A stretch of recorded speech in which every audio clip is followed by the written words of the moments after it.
Get started. Good morning, everyone. Today is Wednesday, July 10th, 2024, and we'd like to welcome everyone to the board meeting. We'll call this meeting to order at 9 a.m. The teleconference number is 971-254-3149, conference ID 866-914-607#.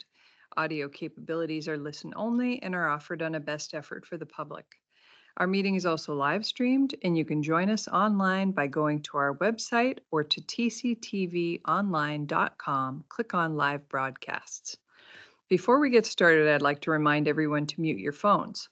You can do this by pressing *6. Please unmute your phone when your agenda item is ready to be discussed. For those joining via computer, please unmute your microphone and turn on your camera when your agenda item is called. All others must remain muted with your cameras turned off. Thank you. Public comment. Those intending to provide public comment to the board may attend in person or email submissions to the public comments email on our website. Public comments received by 12 p.m. on Tuesday will be distributed to the board, posted online before the meeting, and become part of the public record. You may also provide public comment virtually by registering ahead of time. To register, please email public comments by 12 p.m. on the Tuesday prior to the board meeting. Public comments can also be mailed to the Board of Commissioners office at 201 Laurel Avenue, Tillamook, Oregon, 97141. For more information on public comment options, please visit the Board of Commissioners webpage. Do we have anyone registered online for public comment? No. All right, thank you. Well, we will start this meeting with the Pledge of Allegiance. Commissioner Olson, will you lead us, I please? certainly will. I pledge allegiance to the flag of the United States of America and to the republic for which it stands, one nation, under God, indivisible, with liberty and justice for all. Thank you. So I'd like to announce that Commissioner Scar is not with us this morning, and she is on a well-deserved vacation. Okay, so we can jump right into the legislative administrative agenda. Item 5 is consideration of change order number 5 to contract number 5096 for general services with Maria's Friendly Housekeeping for janitorial services at the Tillamook County Justice Center facility. With us, we have Under Sheriff Matt Kelly. Good morning. Morning, Commissioners. As you said, this is a general services contract between Maria. She cleans the facility, the office space at the Justice facility. She comes in a couple times a week. It's a good working relationship and does a good job. That's all I really had, unless you have any questions. I do not. I've heard from you and others for several years now that Maria does a great job. Everyone really likes her and her work. So I think this is great. Commissioner? Thank you. My only question, there's reference to general services, and that typically or sometimes goes back referencing the state of Oregon. Is this something through them, or is this something that we've done locally? We've done locally. So that's just a term then, that general services to support the jail.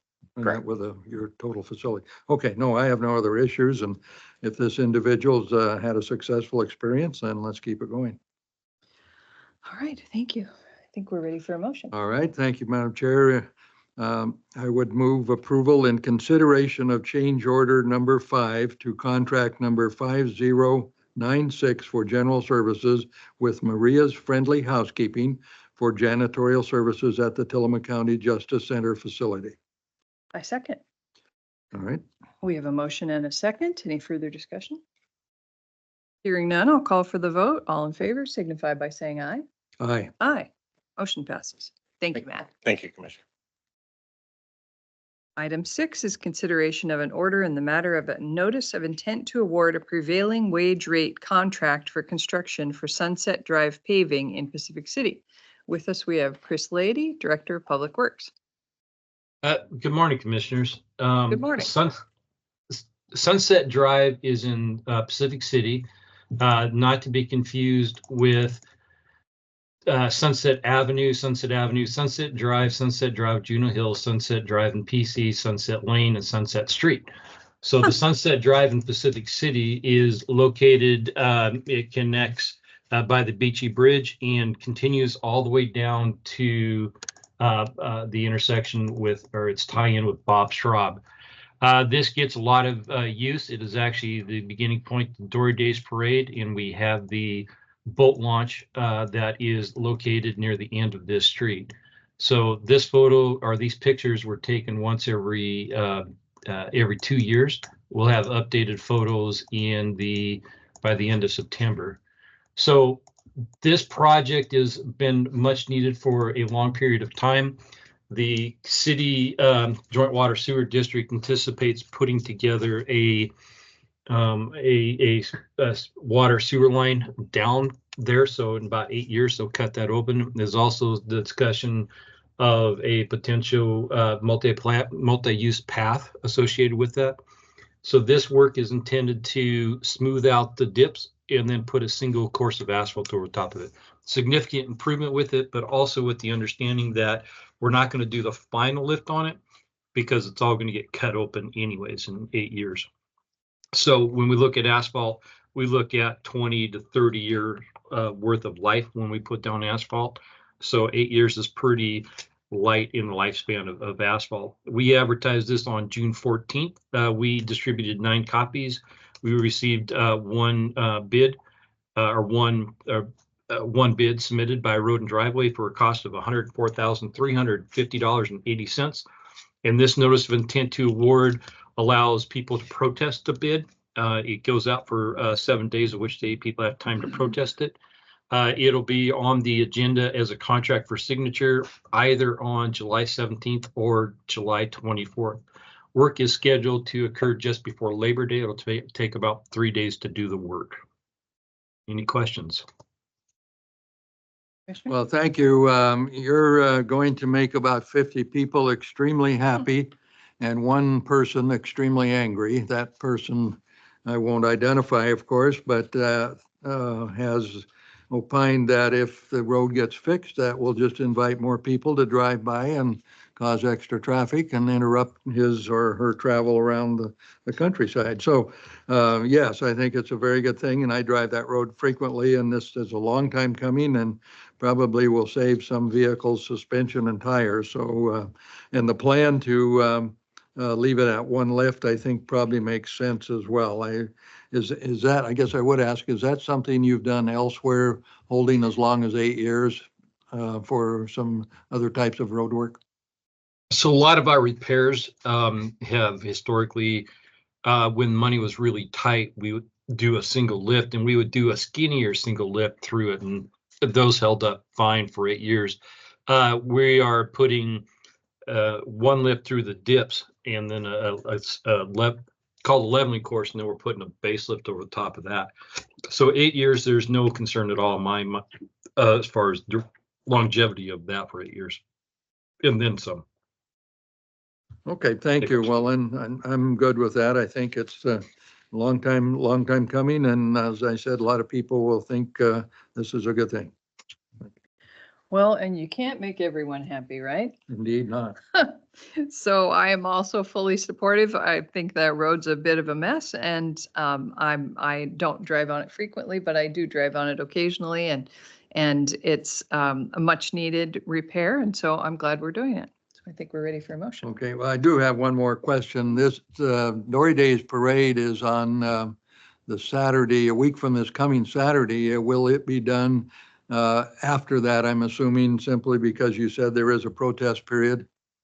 When will the actual work be done? It would be done just before Labor Day. So the end of August is when this work will be done. All right, thank you very much. Okay, in consideration of an order in the matter of notice to intent award a prevailing wage contract for construction of Sunset Drive paving, Pacific City, I move approval. I second. We have a motion and a second. Any further discussion? Hearing none, I'll call for the vote. All in favor signify by saying aye. Aye. Aye. Motion passes. Thank you, Chris. I see you have the next one also. Item 7 is consideration of an order in the matter of a notice of intent to award a contract for prevailing wage rate contract for construction for the Yellow Fir temporary bridge project. Chris. So this is one of our bridges that are less than 20 feet. It is not eligible for National Bridge money from ODOT. It is also not a culvert. Subsequently, it is not a barrier, which culverts that are barriers, we can obtain money to, we can apply for grants and hopefully obtain money for it. So this bridge does not have a source of funding. We've been going down the process of starting design for a long-term fix to be hung up for a variety of reasons. Timing of this is actually fairly well. As you can see in the picture, we have those cones that are stacked on the outside. That is to push the traffic away from a girder that is underneath there, a beam that supports the bridge. So we've shifted the traffic off of that. The plates you see on the bridge are to help to distribute the load across it because the deck is not in good shape. So the timing of this is actually fairly well, ties in really well with Dick Creek. So Dick Creek is the bridge on Bay Ocean Road that was a culvert that blew out in 2015. It's been a temporary bridge ever since. That bridge is scheduled to be constructed in August of this year. Those beams were always temporary. They came from someplace else. So what this project does, we went through a small design to talk about using the Dick Creek beams in overspan Yellowford. So we went out and we do have a set of design plans that will essentially take the Dick Creek beams and put them over the top of this bridge or overspan it.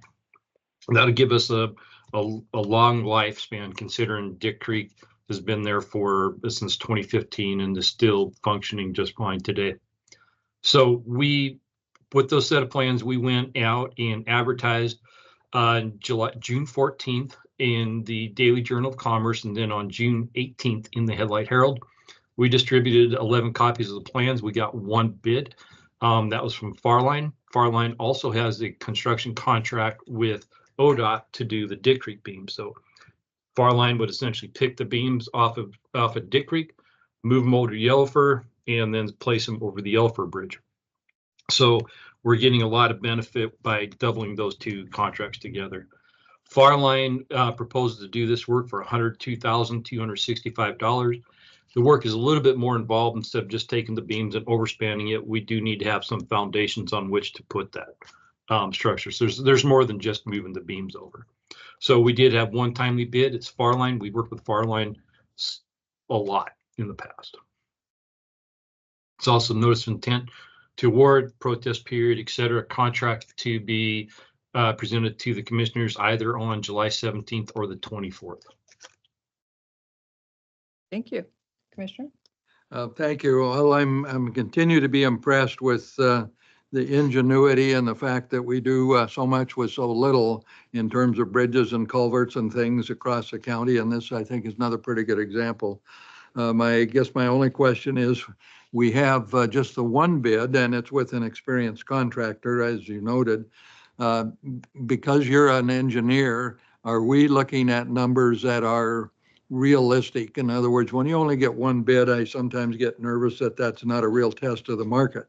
But however, you know what things cost in the market, and are we where we should be?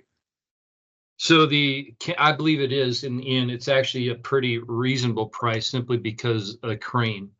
So in order to make this work with two separate contractors, one contractor would need to remove them off of Dick Creek and then move them over to this site where a different contractor would pick them up and set them on the ground.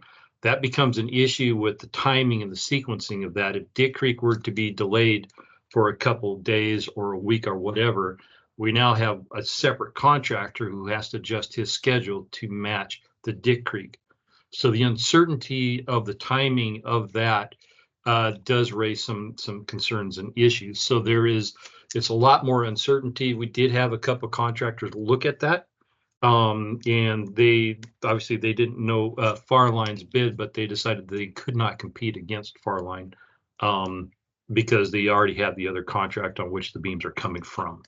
So I do believe that the bid is reasonably priced, and I think it's actually a fairly good price based on the fact that the same contractor is working on two projects. Okay, thank you. Good answer.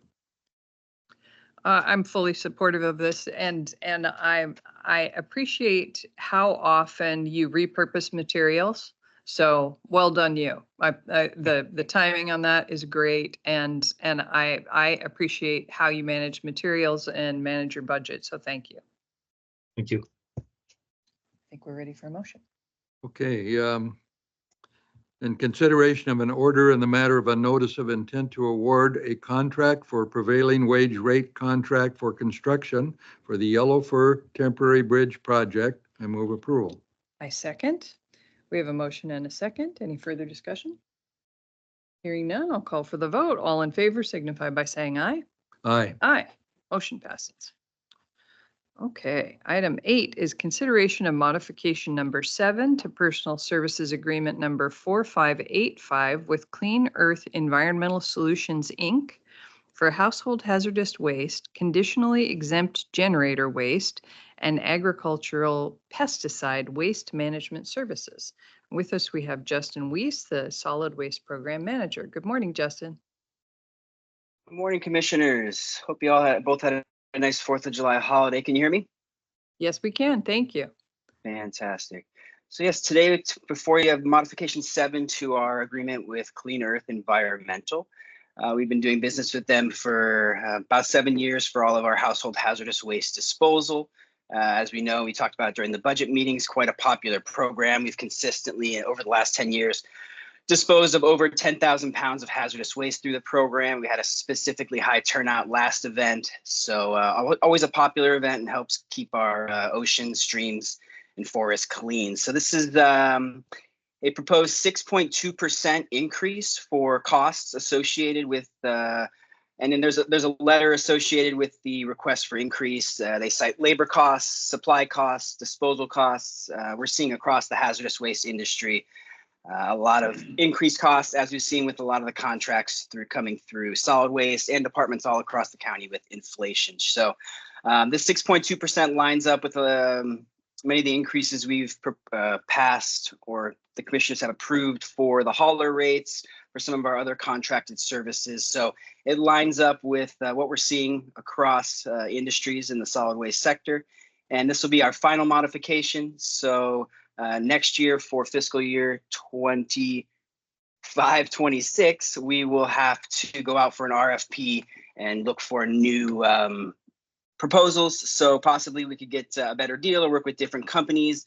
But we are seeing in the industry that a lot of the bigger companies are buying up the little guys. And so there's not a ton of options, but we will be doing an RFP next fiscal year and potentially hopefully have a cost savings or inflation decreases. So maybe we can do some cost savings in the future. So happy to answer any questions if you do have any. Thank you, Justin. Thank you. I don't have any real questions. I would just note, having attended now a number of their budget meetings and other routine meetings, this is really a rather complex industry.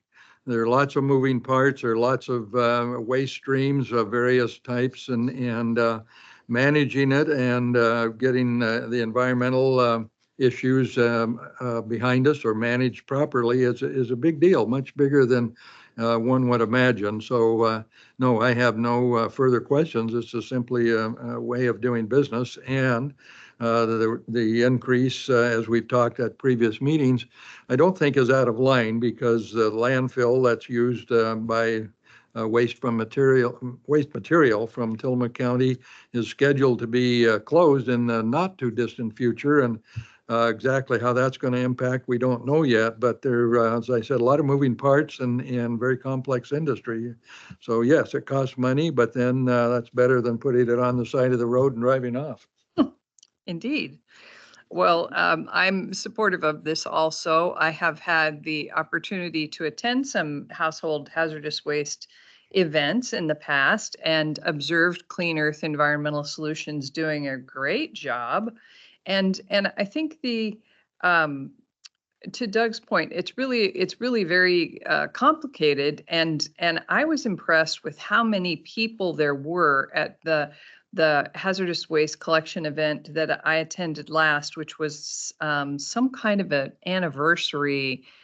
I don't recall the anniversary, so I shouldn't have brought it up. Might have been 10 years of collecting household hazardous solid waste. There were balloons. It was a celebration. I was impressed at how many people were involved. There were so many volunteers there, and the Clean Earth folks were there doing the things that were more toxic, that were more specialized. So they were doing batteries and pesticides and stuff like that, that the volunteers weren't handling. So it was really a very well-run operation, and I could see why we needed Clean Earth there to do that specialized hazardous work. Yeah, thank you for bringing up Commissioner Bell, because the master recyclers are a great component, critical for unloading, keeping the traffic flowing, and then Clean Earth steps in with their expertise for sorting and disposal. So it's a great collaboration. And as I mentioned, our last event, I think we had almost 150 cars, which is one of the biggest events I can remember. I've been doing more Facebook ads, and those may be working too well and getting people to come out. But it's a good thing. We're getting more waste out of the sheds, out of the backyards, and properly disposed of. So it is a great collaborative effort, and appreciate you recognizing that. Thank you. You're welcome. I think we're ready for a motion. Madam Chair, in consideration of modification number 7 to Personal Services Agreement number 4585 with Clean Earth Environmental Solutions Incorporated for household hazardous waste, conditionally exempt generator waste, and agricultural pesticide waste management services, I would move approval. And I second. We have a motion and a second. Any further discussion? Hearing none, I'll call for the vote. All in favor signify by saying aye. Aye. Aye. Motion passes. Thank you, Justin. Thank you, commissioners. We'll move on to item 9, which is consideration of an order in the matter of the reappointment of a member to the Tillamook County Library Board. Good morning. With us, we have Don Allgaier, the Director of Tillamook County Libraries. Good morning, commissioners. I am here before you with a reappointment for Tim Josie to the Tillamook County Library Board. And his term expired on April 29th, 2024, and we're looking to have him reappointed through April 29th, 2028. I'm here also to sing Tim Josie's praises as a member of that board. He has been a really great contributor to the board. His guidance has been really helpful for me professionally as I stepped into the library director role on more than one occasion. And his efforts for the library extend to also things such as helping to hang some of the donated glass art that we've received at the library. So stepping in and doing even that sort of work. So it is my pleasure to seek your reappointment of Tim Josie, and I'm glad to answer any questions you might have. Thank you, Don. Questions? Thank you. Again, no real questions. I've known Tim for many years, and I think others know him as well. He's a former state legislator, former county commissioner. I think he also serves on the Bay City Council. So he's truly been engaged in public service. And I think with the library, that's just one more thing. He's brought his considerable expertise to bear. So I would absolutely support him. I do have sort of a related question. I was at the Cloverdale parade, and I believe there was a library vehicle that went through the parade, and it seemed to have a little crease on the side. Has one of your vehicles been in an accident not too long ago? That crease predates me, Commissioner. So I think it's become a little more noticeable because we put the wrap on there. And that sort of calls attention to it, but there's not been a recent accident with it now. Okay, well, I'm just curious there. It was obviously drivable and safe. It just not. I don't think it came out of the factory that way. No, it most certainly did not. Okay, well, thank you then. No, I absolutely support the library, and as I've told people over the years, Tillamook County's library system is, in my judgment, one of the better ones in Oregon and perhaps even beyond, because you share up and down the coast, you share other resources. You've got an immense citizen involvement support group that works at our community libraries, and I can remember meetings here in the courthouse budget meetings where there was an issue or two and the room was filled with your supporters. And so let's keep doing what you're doing and put former Commissioner Josie on the board for another term. Thank you.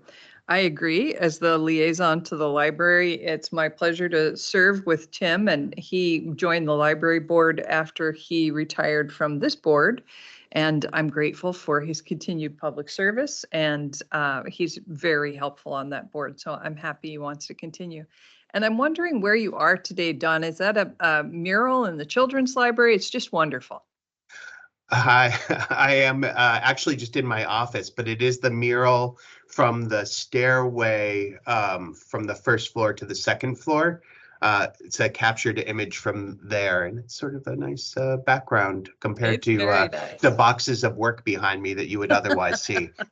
Well, it's very nice. Yeah, thank you. Okay, I think we're ready for a motion. Madam Chair, in consideration of an order in the matter of reappointment of a member to the Tillamook County Library Board, I move approval. And I second. We have a motion and a second. Any further discussion? Hearing none, I'll call for the vote. All in favor signify by saying aye. Aye. Aye. Motion passes. Thank you, Don. Thank you. Right, item 10 is consideration of CIS medical benefit renewal options for the January 1st, 2025 plan year. And with us, we have Jody Wilson, Director of Human Resources.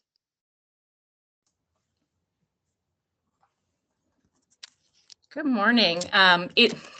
Nice to see you. I'm trying to get some things going here this morning with some technical difficulties. Good morning. We talked about the CIS renewal during bargaining, and when we were looking at trying to look at our compensation philosophy and how we could possibly offset some of the high cost of benefits to help provide salary increases for staff, be able to afford COLAs. And one of the items that we looked at was the deductible for the CIS program. We did some analysis of who's actually meeting the current $500 deductible. We had about 30% or less, depending on the prior 3 years, of who actually met it.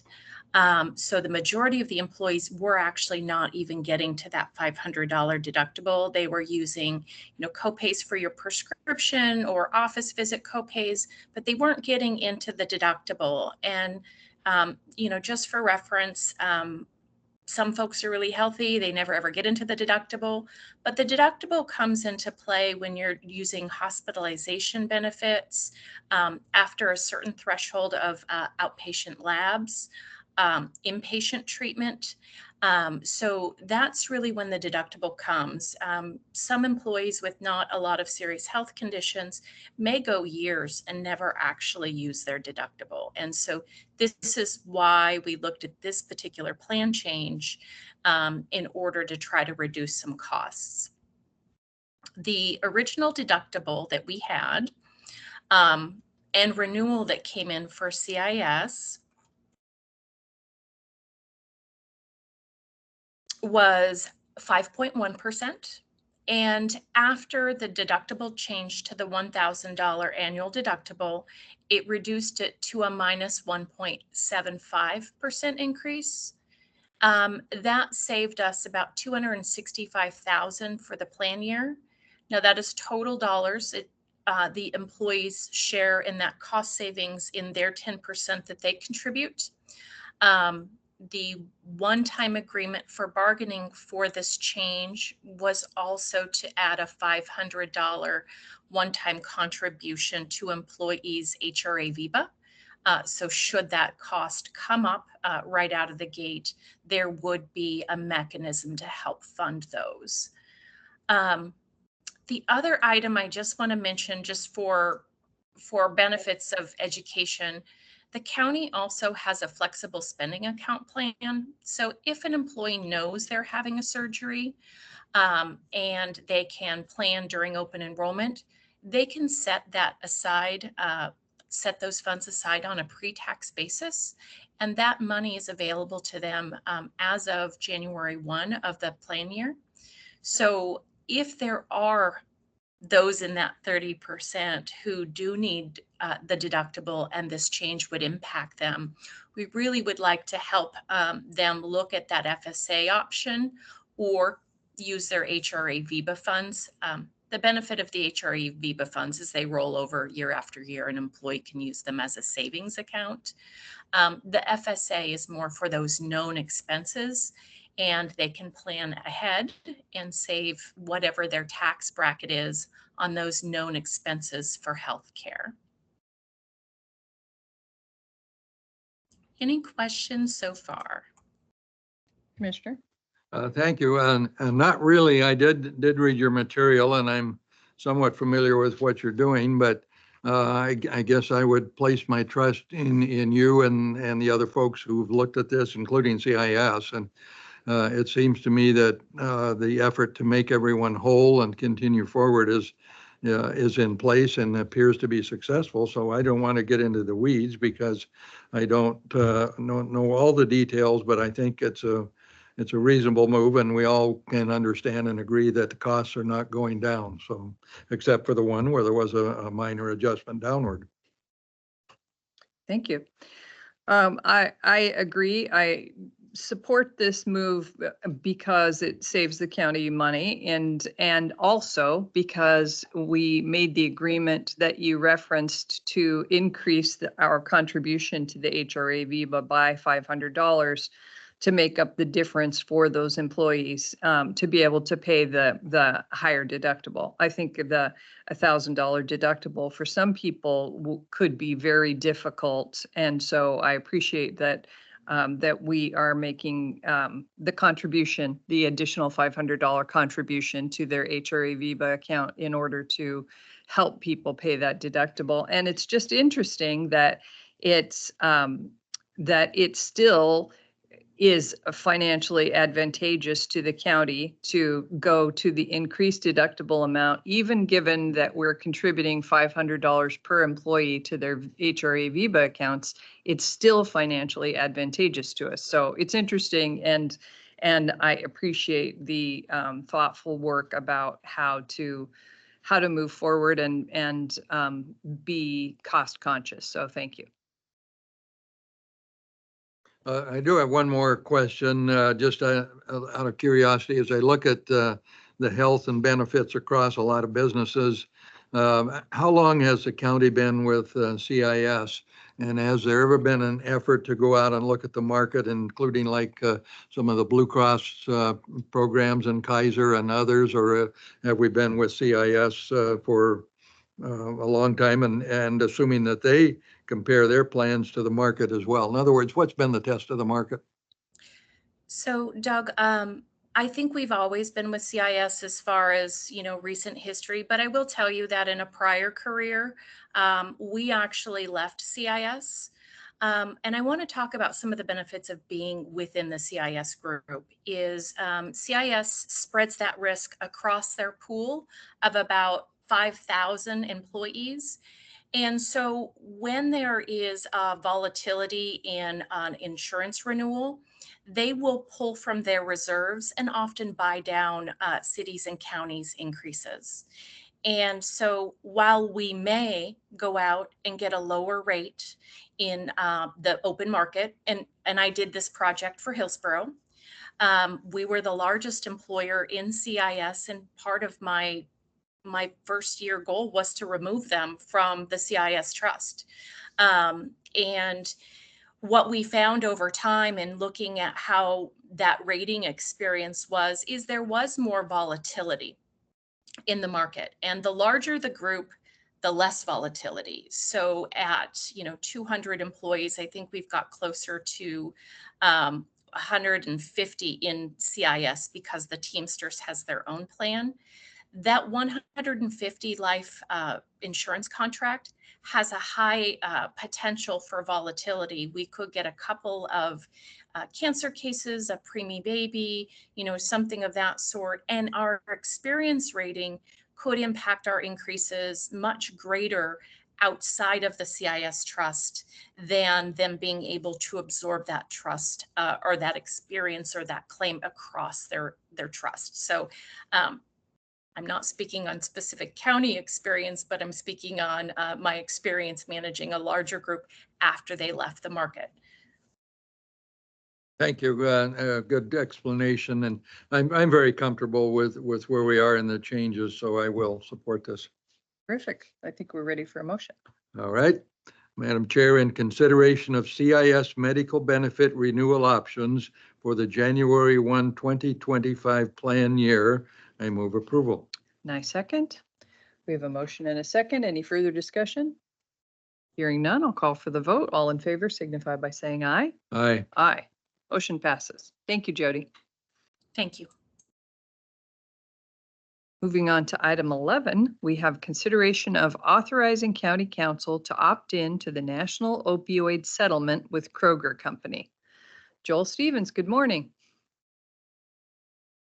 Good morning, Madam Chair. Joel Stevens, County Counsel for the record. I appreciate you letting me come before you today. I was recently contacted by the National Opioid Settlement Administrator, me along with a lot of other county councils, letting us know that Kroger Company had entered into a national settlement. And the state of Oregon has decided to opt into this settlement. It's similar to previous national settlements that we opted into that involved companies like Walgreens, Walmart, many others. And we've already started to receive funds from those settlements that go towards opioid remediation programs.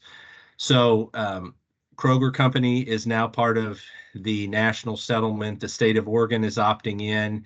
And like with previous settlements, there's incentives built in for high participation by counties. So we're eligible to opt into this settlement because we have a population over 10,000 people.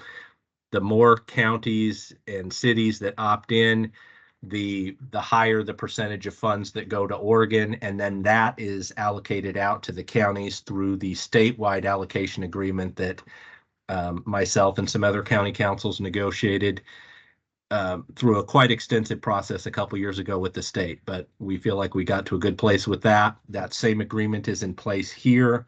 So, in reviewing the terms and consulting with my peers in other counties, I expect most or all counties are going to opt into this. It's cost. There's a cost benefit for us. We're eligible, even though we never had to file a lawsuit against Kroger Company. We are, which if we did that would be very expensive and time consuming. So I think this makes sense from from a lot of perspectives. And so far, the allocation agreement that we've done with other settlements seems to be working well. So it's an online process to opt in. There's a website that the National Settlement Administrator has set up. So I'm just asking for your authorization to go on that website. The deadline to opt in is early August. So I would like to go ahead and get that done and get us opted in. And at some point in the future, we should start seeing some funds from this settlement as well. Thank you. Questions? Only question I guess I would have, and I think perhaps you answered it. Can you think of any reason at all why we would not? Honestly, Commissioner Olson, I can't, because if we tried to say, go it alone and file a lawsuit against Kroger or any of these big companies, it would be extremely time consuming, and there's really no guarantee of a better outcome. So, I mean, this litigation's been going on for years. It's at the nationwide level. Then it goes to states to decide if states want to opt in or not. And the state of Oregon felt like, it was beneficial for them to opt in as well, which means that the state of Oregon, even though it's a much larger entity with many more resources, they felt this was a better alternative than going their own way and filing a lawsuit or something like that as well. So, if it's better for the state of Oregon in this case, I would think, I think it's better for us too. It's the allocation agreement seems to be working like we anticipated. We've already received a pretty significant amount of funds, and we expect those to keep coming in. I can't speculate on what the amount we would receive particular to this settlement with Kroger Company, just because Again, it's going to depend in part on what the participation rate is, but I would expect a pretty high participation rate on this one as well, just because the terms are very similar. The funds can be, used for opioid remediation like with the others, and it's going to be funneled through the same cost allocation agreement. So I would strongly recommend it. I expect that's what other county councils are going to be doing around the state, and I think it's our best option by far. Well, thank you. I would agree with that as well. I can't think of a reason, and I'm not an attorney, of course, but for what I know about class action is it's basically all for one, and those who do decide to go on their own are really quite large and have the resources, or they don't do it. And I guess some prevail, some don't. But I certainly would agree with what you've said. We should be part of this and let things happen and not spend time and money trying to go around what is already essentially a done deal. Thank you. Thank you. Joel, is it a nationwide lawsuit? Yeah, it's a nationwide settlement. So there were various lawsuits filed all around the country against many defendants. Several of those defendants settled a couple years ago. Walgreens, Walmart were a couple of the big ones, but there were a lot of others wrapped in there. Some of the settlements had slightly different conditions as far as how the money could be spent, things like that. But it's all related to remediation efforts. So at that point, we developed this allocation agreement with the state of Oregon so that if the state of Oregon chose to opt into these settlements, then we had an agreement in place for how those funds would be distributed between the state and the counties and cities after they came in. So that same agreement's going to apply in this case, just like it did with the Walmart, Walgreens, and those others. Thank you.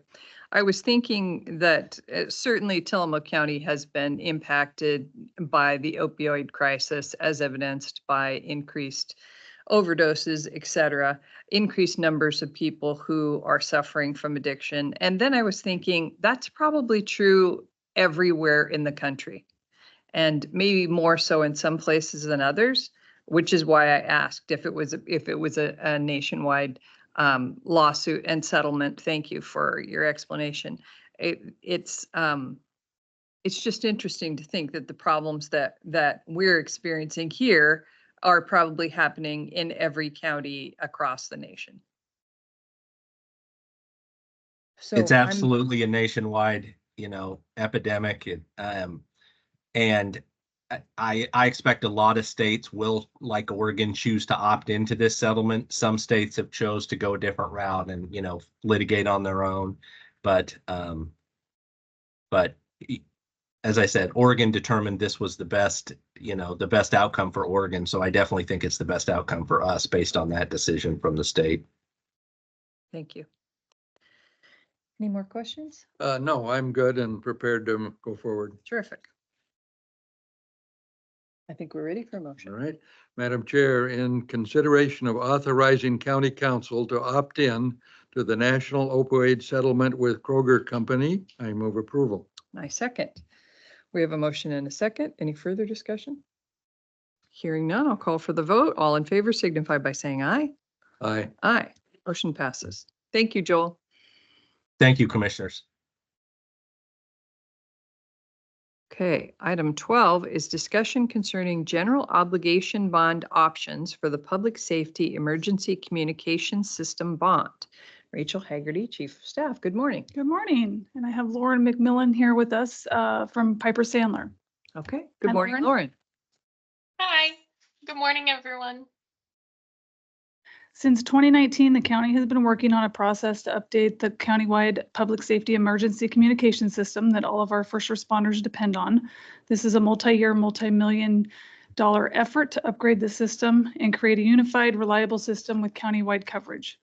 Working with 14 primary radio user entities and several others who may also benefit, to date we've completed a system assessment and needs analysis, and we've developed the preferred concept, which has consensus among all the user groups. This was a huge milestone in our process.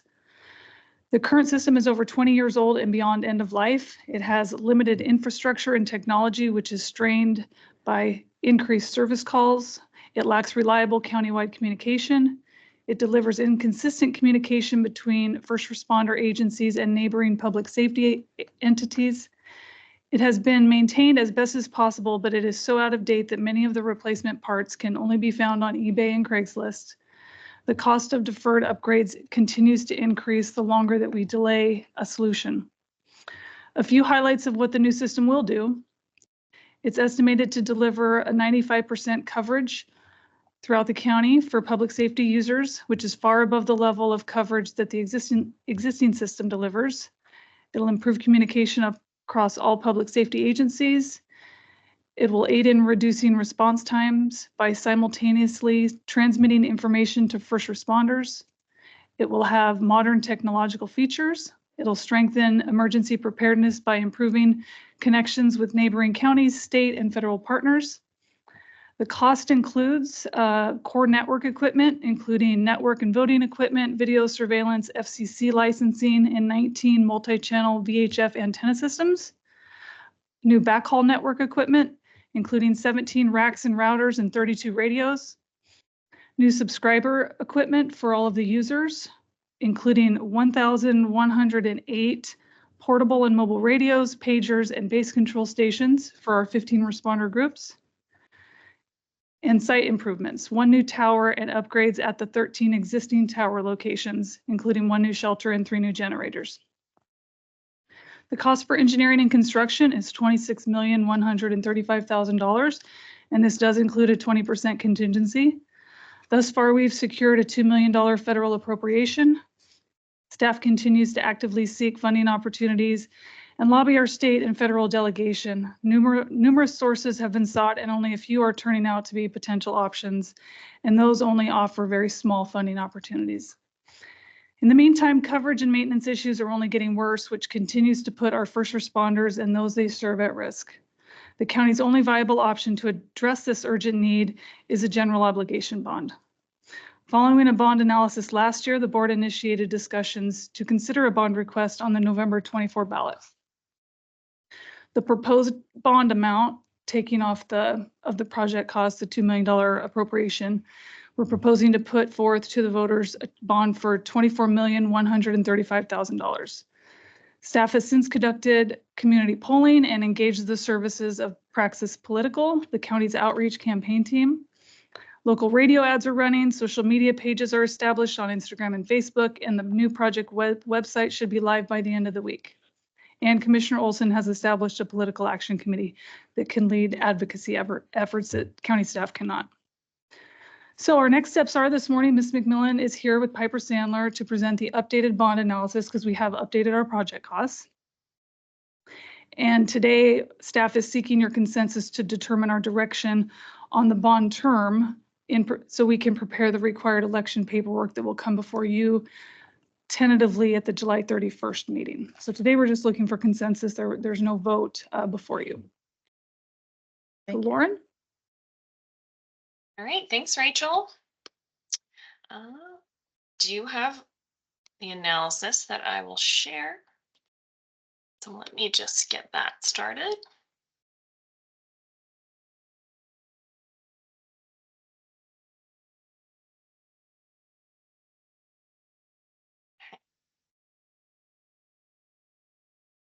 Well, first off, good morning, everyone.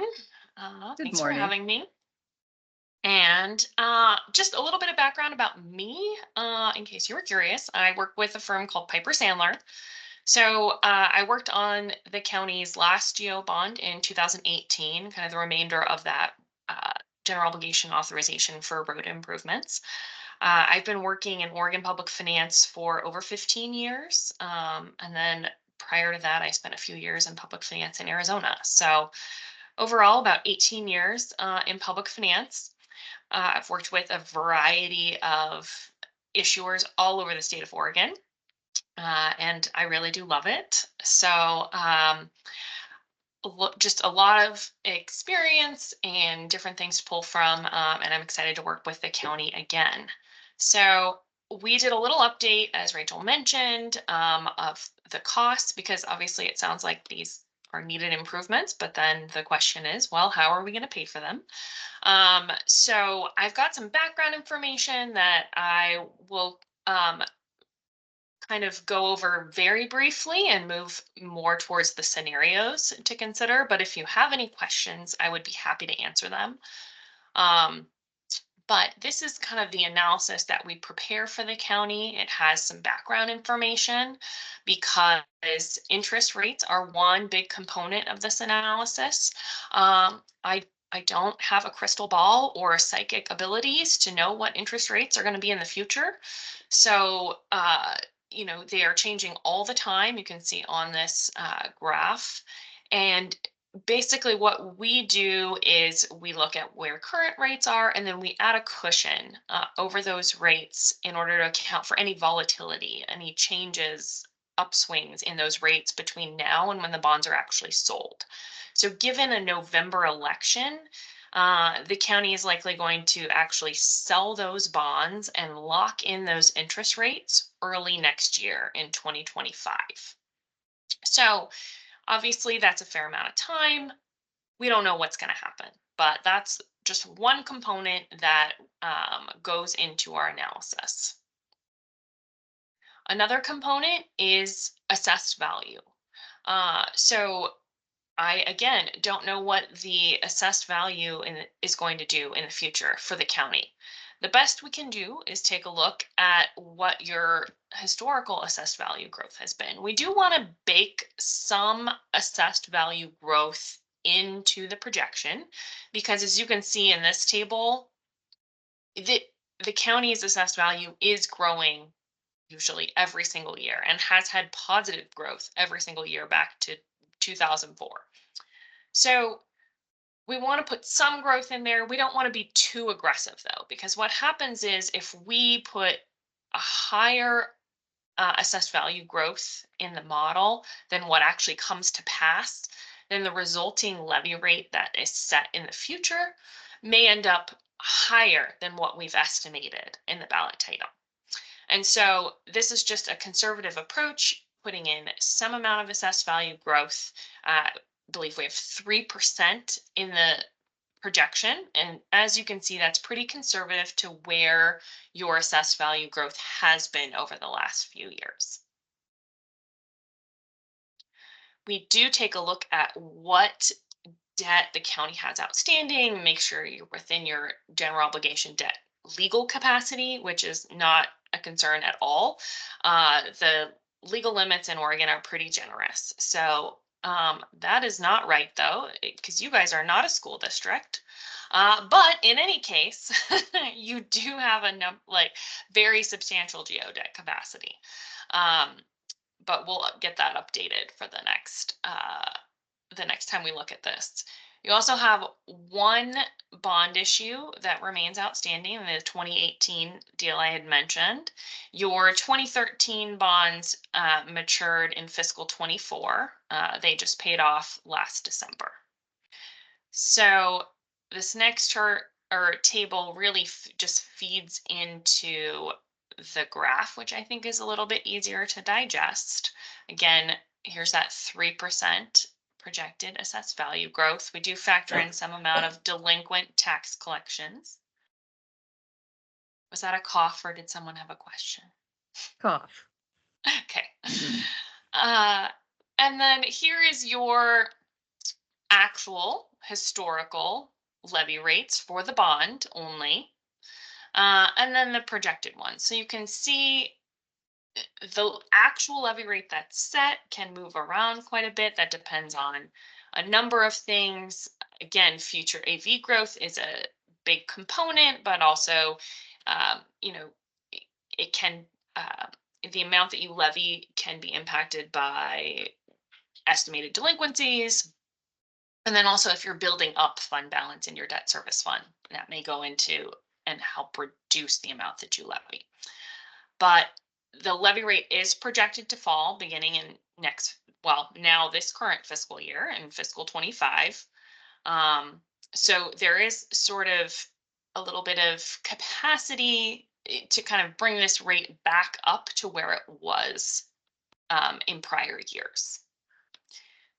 So scenario wise, there's a lot of different ways that we can structure the bonds. What we've been looking at is essentially 3 different terms. You are limited in the term that you can borrow by the estimated useful life of what you're financing. So we've had some discussions with that. I think the county could comfortably borrow up to a 20-year term. But I think in our initial discussions, staff has been more comfortable around the 15 years. And that way, you won't be paying on this system essentially longer than it's going to be useful.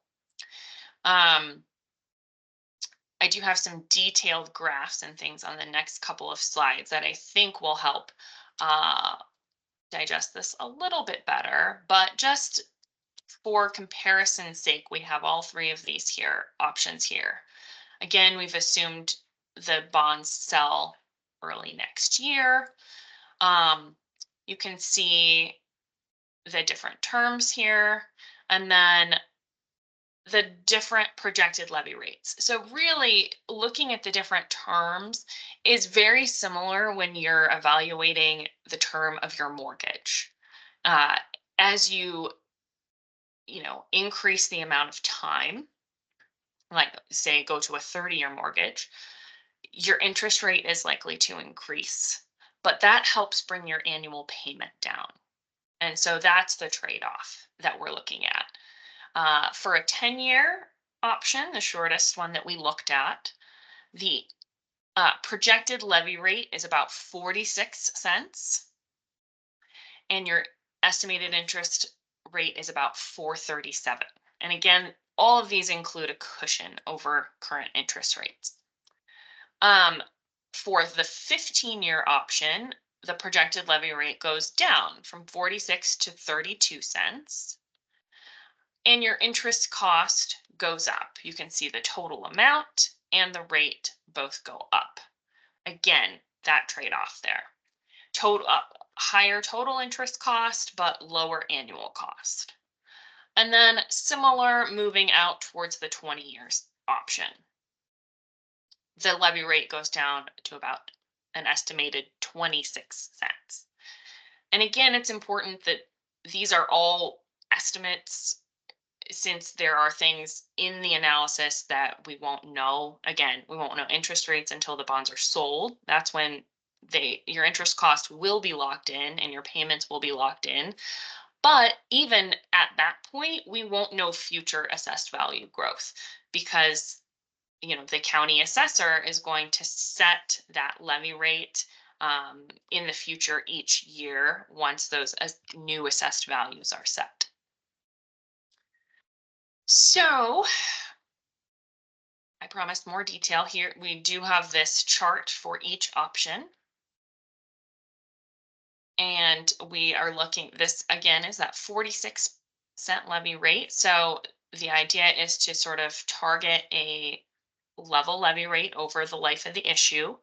We build in, kind of structure around that existing 2018 bond that remains. And, it gets back up to maybe some of the higher levels that the county saw in prior years. But again, this is just the 10-year issue. And then this is just detailed pages for the underlying analysis. Again, goes through all of our assumptions with that 3% AV growth I mentioned, factoring in some amount of delinquent tax collections. And then this is that estimated payment schedule. And for the 15-year scenario, you can see we've sort of stretched it out an additional 5 years, and that helps bring that levy rate down. And this is much more in line with those levy rates that you were seeing the last few years that those 2013 bonds were outstanding. Again, same assumptions here. And then finally, we've got that 20-year option that we've included for comparison as well. And that brings it down a little bit more. In order to get that levy rate level over the life of the issue, you may have noticed there was another type of bond included called deferred interest bonds. And that just means that those type of bonds, you don't pay interest semi-annually like you do on traditional bonds. You sort of defer that payment of interest, and that helps levy that or level that levy rate out those first few years. So that's just something that's needed in order to generate this type of structure if this was what the county wanted to pursue. And again, same assumptions here. The last couple of pages are really just information for folks. If you're wondering sort of how do you stack up against other counties and what their levy rates are, this table is sorted on the total tax rate burden. So including the permanent rate, any local option, and any bonds. And then this graph focuses on just the bond rates, and it's notable that a number of counties don't have a general obligation bond at all. And this doesn't seem right.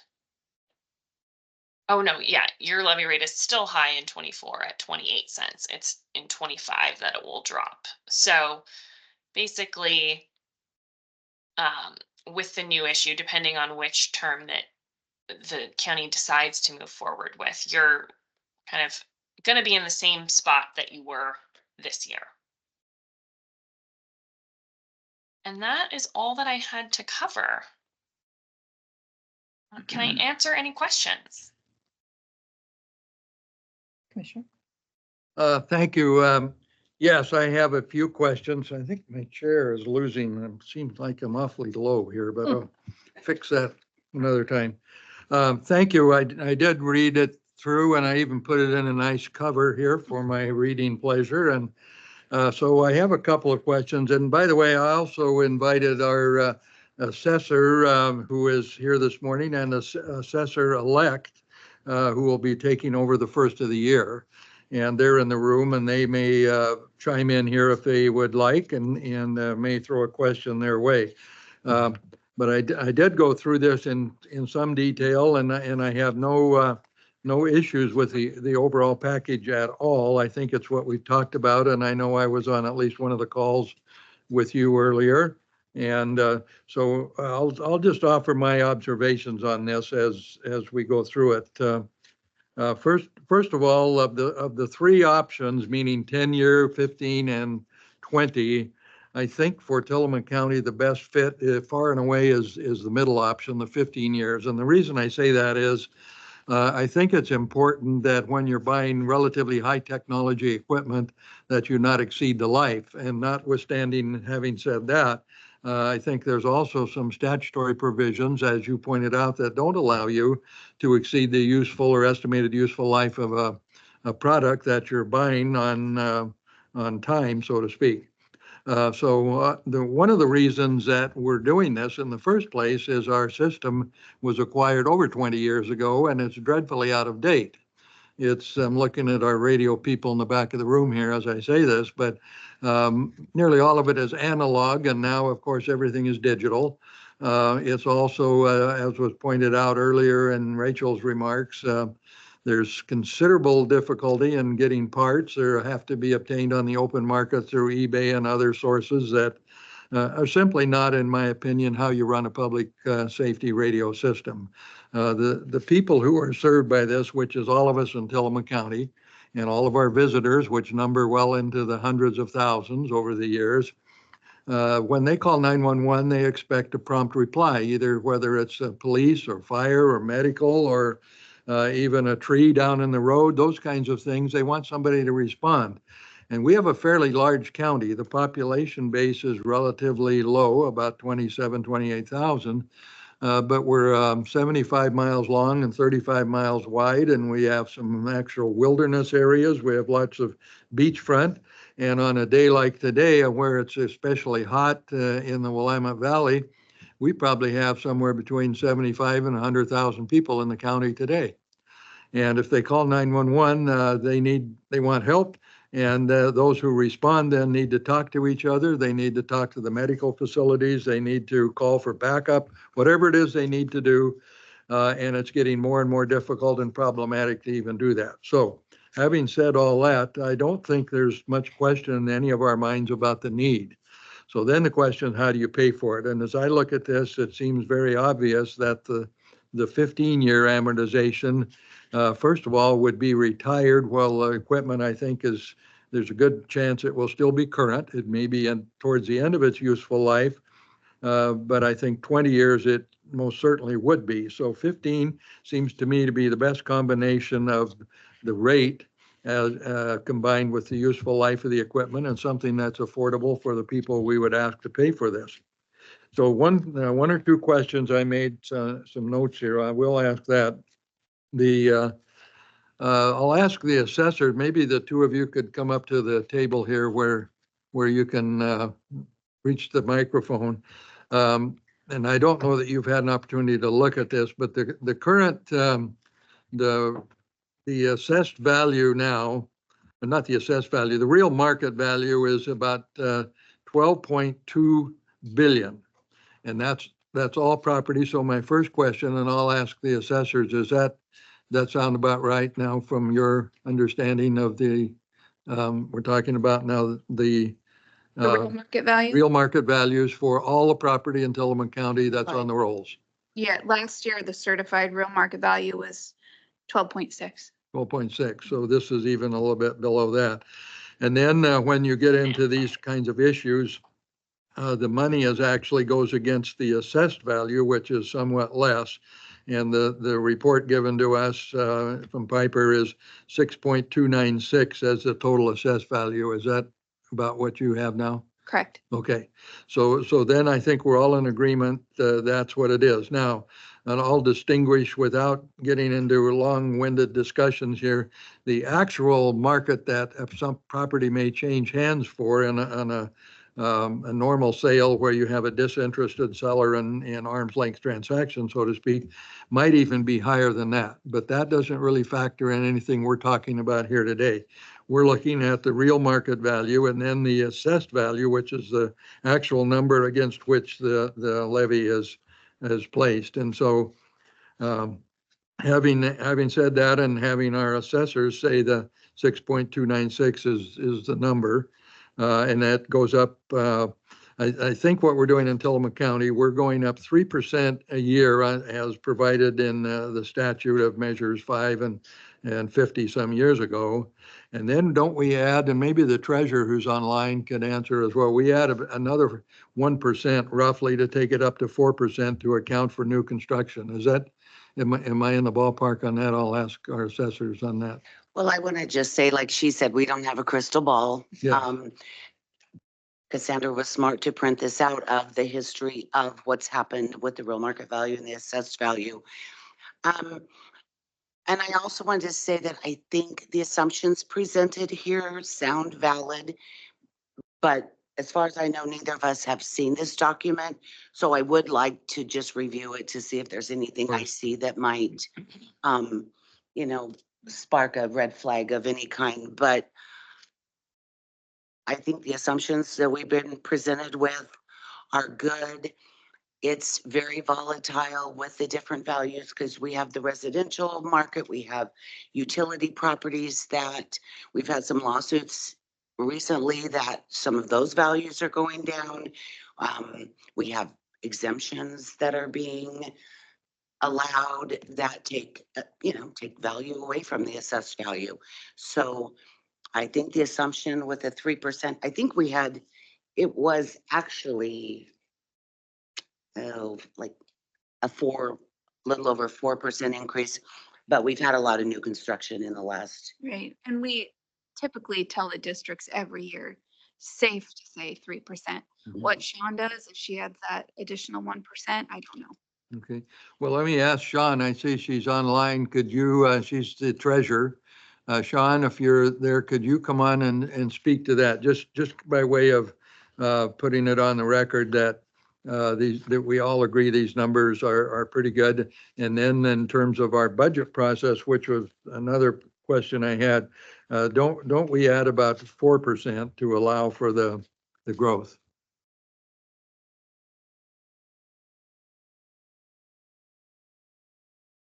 Sean, you're muted. Yeah.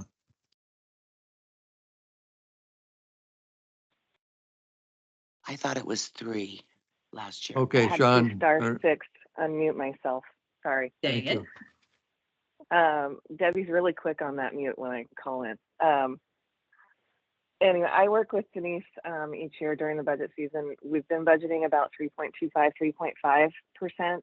It's been close to 4 for the last couple of years. So like I said, I work with Denise to figure out what's trending best for the county. And we've been pretty close, a little over the last couple of years, which has been nice. But that's what I work with on the budget. And I did have a chance to review Lauren's presentation last night, and I can agree with the numbers that she presented to us today. Okay, good. Thank you. So I had 1 or 2 more questions here, if I can find them, that I think maybe these are more for staff than the consulting people here. Let's see here. On page 5 at the bottom, when we pass the current date and go into the future 2025 and beyond, it shows taxes collected at 95% for the first 2 years and increasing to 97.5. Now, my understanding, and just having been on the budget group for a long time, is we actually collect something closer to 94 in the first year, and then over the next 3 years, more of it comes in, and ultimately we get almost 100% simply because if the properties are lost for tax foreclosure, the county is made whole, but it may take a 5-year cycle or longer. So I didn't quite understand the 95 and the 97, and perhaps one of you could explain that, or Lauren online could explain how those numbers came in. Not a big deal, but I'm just wondering how those were put into the calculation. So those are kind of our default assumptions to start, because we don't know exactly what collection assumptions folks are going to use. It's also on a cash flow basis. So we can't count, the discounts and things. We don't count those as collected. So it's looking at just on a cash flow basis, how much is actually coming in. And so those numbers may differ than some of the other collection percentages that the county puts out, which may treat those people that prepay and get a little bit of discount. They assume that's fully collected, right? Even though that money may never actually come in. So it does have a slightly lower assumption in the first couple years, just because in practice, I think what we've seen from a lot of folks is they may tend to use more of like a 95% rate, even if collections are actually coming in higher. But since we're trying to project out over a number of years, and then there's other variables like with the assessed value growth, we're trying to factor in some amount of delinquent tax collections, but we're not trying to be precise. Okay, that's a good answer. Thank you. So that answers one of my questions going out in the future. And so beyond that, I think I'll just stop for now, and my colleague may have questions or others. And if I think of another one, I'll ask for the ability to ask that question again. I will just say for the record, when we first started on this, I sent in about, 19 or 20 different questions to our consultants, and they answered them all. They came back in nice red type. And so I think everything I've asked along the way has been answered, and to my satisfaction anyway. And I certainly claim no expertise in this, except I have done this now a number of times over the years in one place or another. So I'm very comfortable with the 15 years. I think the interest rate assumptions are good. I think the assessed value is good, and the real market value is somewhat irrelevant in how we proceed. So I think we have something before us that we can take forward, and I'm prepared to support the 15-year part of it, and then get into the details, not only with Piper, but with bond counsel, and we've also met with them. And so this is all coming together, and it's on a rather accelerated time schedule, as Rachel mentioned, because it has to be filed by August 16, and which means the county fair is before that. So we'd want to wait till the last minute in case you have a flat tire or something goes wrong. You got to have it. You wouldn't want to mess it up for something like that. So I'm good with that unless I think of another question. So thank you, Commissioner. Thank you. I'd like to invite our assessor or assessor-elect to ask questions if you have any, or make comments. Yeah, I have a question. So Lauren, right? She said at the end that we would be about the same as we are last year. Did you mean because the library bond has been paid off, that the new bond would about equal what that is? Yeah, so just that you're in the same sort of region of like looking at the 15-year scenario, which I think is the one that is most likely going to be where you end up, is from the feedback I've been getting, and just you're around the same level that you have been in the last few years. Okay. So this is a projected 32 cents. You know, this last fiscal year 24 was about 28 cents, but just right in that last 8-year period, probably around the average. Okay.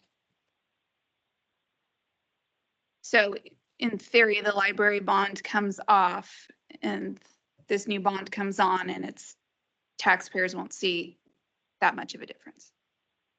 Right. The library bond is already paid off. That was already matured in December. So the road bond you're thinking of. Mm-hmm. Okay. That's my question. Denise, do you have any questions? But the road bond has quite a few more years, right, Sean? It goes out to 2030. Okay. Yeah. Fiscal 2030. That's factored in here. No, I was going to ask what the rate was for the 15-year because I can't see that far. But 32 cents. No, I have no other questions. Anyone else have questions? Sean? No, I don't have any questions. It's interesting going through this process because I got brought in on the back end of the road bond, so this has been interesting. It is interesting. I agree. You get to see the soup part, the beginning part this time. Yes. Yeah. I'd like to ask Jeff or Ruben, do you have any questions, comments at this time? I have nothing. I'm here to support it.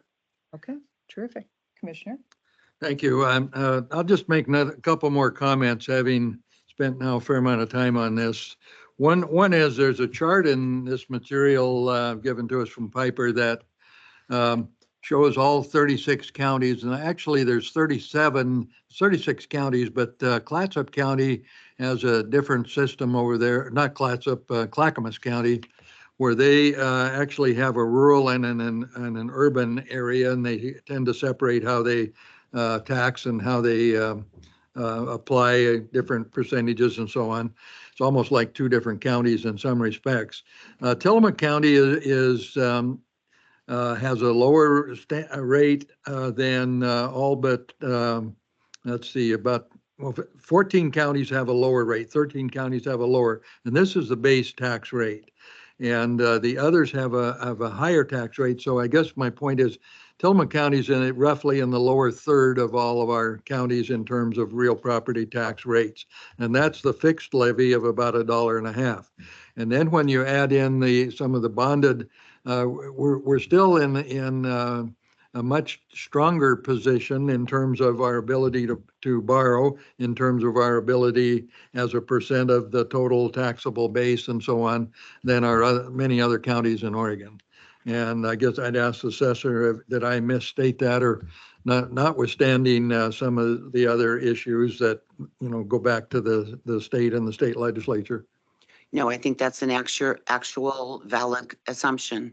Okay. And I've gotten the calls in the past that you're one of the highest tax rates in the state. And it's like, no, we're not. We're, in the bottom third. It's complicated, and we've done this exercise looking at the different counties and the different levies and the 5-year local options and the bonds, and it's quite, we're all a little different in how we do it, but yeah, we're in the bottom third. Mm-hmm. Thank you. I think that's important for voters to know, because if this goes forward, and I'm relatively certain it will, and then the language will be finalized, and bond counsel, which is attorneys that specialize in this type of work, they will give their approval, and it will be filed with the Secretary of State. And while there is an estimated per thousand that generally goes out with the material, it can fluctuate a bit simply because we don't know what the interest rates will be in January or February, as was indicated. But I think the message that we can all agree is Tillamook County has combined rates of everything substantially lower than much of Oregon.